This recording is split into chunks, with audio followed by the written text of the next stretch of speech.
Sir, ಈಗ ತಿಮ್ರೋಡಿ ಅವ್ರನ್ನ ಗಡೀಪಾರು ಮಾಡಬೇಕು ಅಂತ ಹೇಳ್ಬಿಟ್ಟು ಎಲ್ಲ ಕಡೆಯಿಂದ ಪ್ಲ್ಯಾನ್ಗಳು ಆಗ್ತಾಯಿತ್ತು.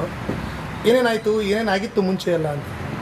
ಸರ್ ಏನಿಲ್ಲ, ಇಲ್ಲಿ ನೋಡಿ, ಯಾರು ಧ್ವನಿ ಮಾಡಿದ್ರೆ ದೂರುದಾರರಿದ್ದಾರೆ, ಮತ್ತು ಯಾರು ನಮ್ಮ ಥರ ಅದಕ್ಕೆ ನ್ಯಾಯ ಸಿಗಬೇಕು ಅಂತ ನಾವು ಮುಂದಾಳತೆ ವಹಿಸ್ಕೊಂಡು ಮಾಡ್ತಾ ಇದ್ವಿ, ಅವ್ರಿಗೆಲ್ಲ ಈ ಕಾಂಗ್ರೆಸ್ ಸರ್ಕಾರ ಮಾಡಬಾರ್ದ ಏನೋ ಕಾನೂನುಗಳನ್ನು ಬಳಸ್ಕೊಂಡು ಮಾಡಬಾರ್ದು ಮಾಡುಗಳನ್ನು ಮಾಡ್ತಾ ಇದ್ದಾರೆ. ಪಾಪ ಸಮೀರ್ ಮೇಲೆ ಕೇಸ್ ಹಾಕಿದ್ರು, ಗಿರೀಶ್ ಮಠಣ್ಣವ್ರ ಮೇಲೆ 5 ಕೇಸ್ ಹಾಕಿದ್ರು, ನನ್ನ ಮೇಲೆ 5 FIRಗಳು ಮಾಡಿದ್ರು. ನಾನು ಕೂಡ ಹೈಕೋರ್ಟ್ಗೆ ಹಾಕಿದ್ದೀನಿ, ಬೇರೆ ವಿಚಾರ.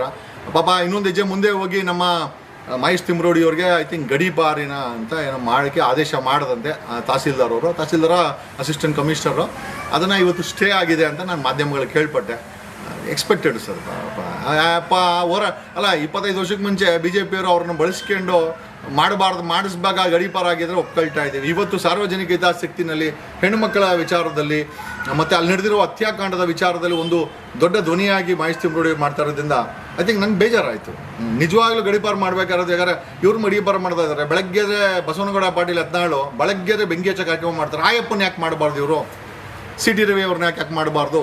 ವಿರೋಧ ಪಕ್ಷದ ನಾಯಕ ಅಶೋಕ್ ಹೇಳಿದ್ರು ಷಡ್ಯಂತ್ರ ಇದೆ ಅಂತ. ಇದೇ SIT ಮುಖ್ಯಸ್ಥರು ಷಡ್ಯಂತ್ರಕ್ಕೆ ನಮ್ಗೆ ಯಾವುದೇ ಸಾಕ್ಷಿ ಸಿಕ್ಕಿಲ್ಲ ತನಿಖೆಯಿಂದ ಅಂತೇಳಿ ಹೈಕೋರ್ಟ್ಗೆ ಅಫಿಡೇವಿಟ್ ಹಾಕಿದ್ದಾರೆ. ಯಾಕೆ ಅಶೋಕ್ ಅವ್ರನ್ನ ಯಾಕೆ ಗಡೀಪಾರು ಮಾಡಬಾರ್ದು, ವಿಜೇಂದ್ರನ ಯಾಕೆ ಗಡೀಪಾರು ಮಾಡಬಾರ್ದು? ಹಾಗಾಗಿ ಐ ಥಿಂಕ್ ಸರ್ ಕಾನೂನಿದೆ, ಅದೇ ಹೇಳ್ತಾರಲ್ಲ ದುರ್ಬಲರ ಮೇಲೆ ಕಾನೂನು ಬಳಕೆ ಅಂತಂಗೆ. ಯಾರು ದುರ್ಬಲ ಇದ್ದಾರೆ ಅವ್ರ ಮೇಲೆ ಮಾಡ್ಕೊತಾ ಇದ್ದಾರೆ. ಇವರೆಲ್ಲ ಪವರ್ಫುಲ್ ಪೋಸ್ಟಲ್ಲಿದ್ದಾರೆ, ಏನು ಮಾಡ್ಕೊಳ್ಳೋಣ. ಅಂದರೆ ಸರ್, ಈಗ ನಮ್ಮ ಕಾನೂನಲ್ಲಿ ಗಡೀಪಾರನೋ ಆಪ್ಷನ್ ಇದೆಯಾ ಸರ್? ಅಲ್ಲ ಸರ್, ಅದೇ ಡಿಸ್ಟರ್ಬೆನ್ಸ್ ಆಗುತ್ತೆ ಅಂತ ಮಾಡ್ಬೋದು. ಹಂಗೆ ಮಾಡೋದಾಯಿತು ಅಂತಂದರೆ ಗಡೀಪಾರ ಏನು ಸರ್, ರಾಜ್ಯದಿಂದ ಪಾರೆ ಮಾಡಬೇಕು. ಮುತಾಲಿಕ್ ಎಲ್ಲೆಲ್ಲಿ ಬೆಂಕಿ ಇಕ್ತಾನೆ, ಏನೇನು ಮಾತಾಡ್ತಾನೆ ಅಯ್ಯಪ್ಪ, ಲವ್ ಜಿಹಾದ್ ಅಂತ ಅದಂತೆ ಇದಂತೆ. ಯಾವ ಸಂವಿಧಾನದ ಕಡೆ ಯಾವ ಜಾತಿ ಧರ್ಮಗಳು ಕೂಡ ಅಷ್ಟು ಏನು ಇಂಪಾರ್ಟೆನ್ಸ್ ಕೊಟ್ಟಿಲ್ಲ. ನಾವೆಲ್ಲ ಭಾರತದ ನಾಗರಿಕರು ಅಂತ ಹೇಳೋದು. ಇಲ್ಲೂ ಕೂಡ ಜಾತಿ ಧರ್ಮಗಳ ಬಗ್ಗೆ ಪ್ರಸ್ತಾಪಗಳಿಲ್ಲ. ಅದ್ರ ಮೇಲೆ ಜೀವನ ಮಾಡಬೇಕು ಅಂತ ಎಲ್ಲೂ ಇಲ್ಲ.